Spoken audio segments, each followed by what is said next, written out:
Hey there everyone, News 5's JB Buno here at Keesler Air Force Base, and we have a little bit of breaking news here for you. And wow, what an experience this was, being on a Hurricane Hunter flight at a lightning strike. It is to blame for the damage that we're going to try to flip around the camera to show you. But yeah, if you look here, the nose of the aircraft, we're being told, was struck by lightning mid-flight. This is aesthetic damage that you see here, and I'm being told that there's a 99.9% probability that the flight that we were on, that just landed safely moments ago, everyone's okay, that this aircraft was struck by lightning. The front of the plane, the nose here, you see sort of the shredding here to the paint on the front of the plane, and you see the ground lines here, these metal ground lines. That's I'm being told that is what is embedded into the aircraft to sort of take that lightning and ground it into the plane. So wow, really, I mean, the big headline here is that everyone is safe, no one hurt.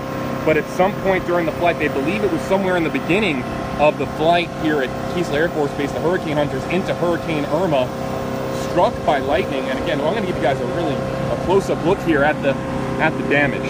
That caused by perhaps a minor lightning strike. It probably was not large, but the front nose of this particular aircraft, this super Hercules aircraft as they call it, a C-130, a modified C-130,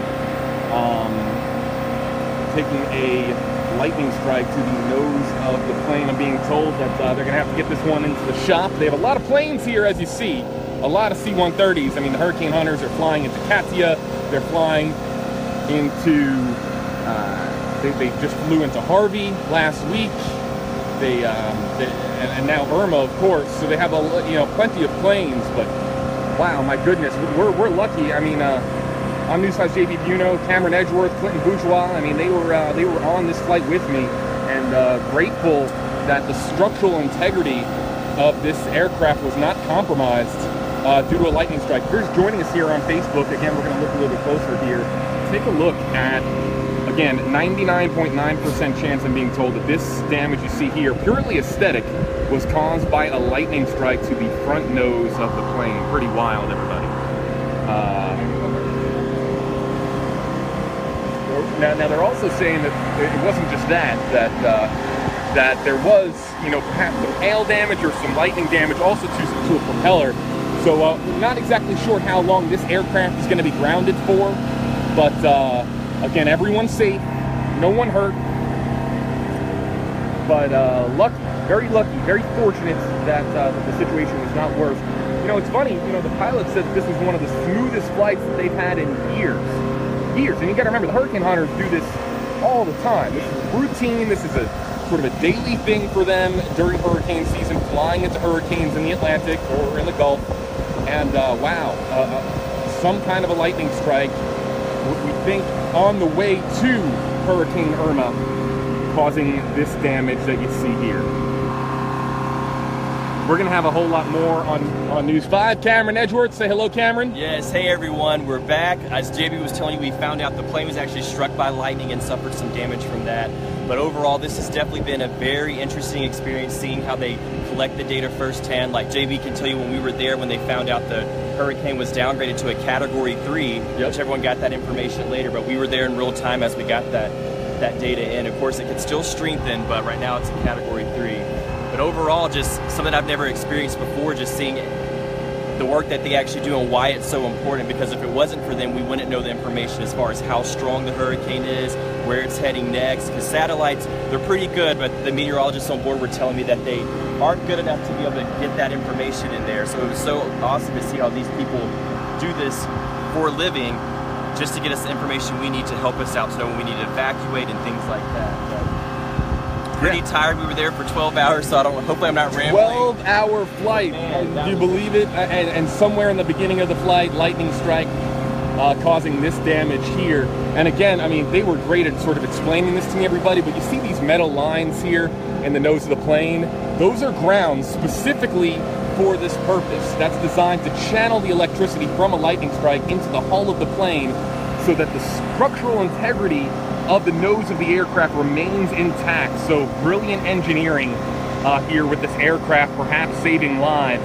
I was told without those grounds, that lightning strike punctures a hole in the front nose of the plane.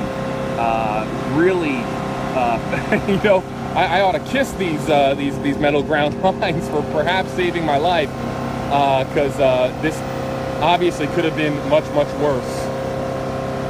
Again, no one hurts, no structural damage. The plane will have to go into the shop for a little while, get some upgrades or a little bit of a repair. And Cameron Edgeworth, I'm gonna embarrass him. He's taking like a big, like, oh my God, I did it photo. He's gonna have a whole lot more on this later tonight on News 5. I'm gonna have more on the WKRG Facebook page. But again, lightning strike, nose of the plane, everyone okay, thanks to those metal lines that you see there on the nose. To everyone joining us here on Facebook, you know, I'd hate to stop this now while the audience is sort of building here. So I'll say quick. Oh wait, we're this way. I'm JD Buno, and I think we're about to, are we getting out of here? I think we're about to get out of here, but you see that damage right there. Right there. That is the damage, and they're surveying it right now, and pretty blown away that that a lightning strike occurred during the trip, the 12-hour flight to Hurricane Irma and back, and they didn't really even know until they got out and they looked at the plane. So, all right, everybody, we gotta go here. We gotta get back from Keesler Air Force Base. We gotta go back to WKRG and back in Mobile. Thank you so much for everybody that's tuning in. We're safe. God bless. And we'll see you tonight on News 5. We're gonna have a whole lot more on our trip into the center of Hurricane Irma. Take care, everybody, and have a blessed weekend.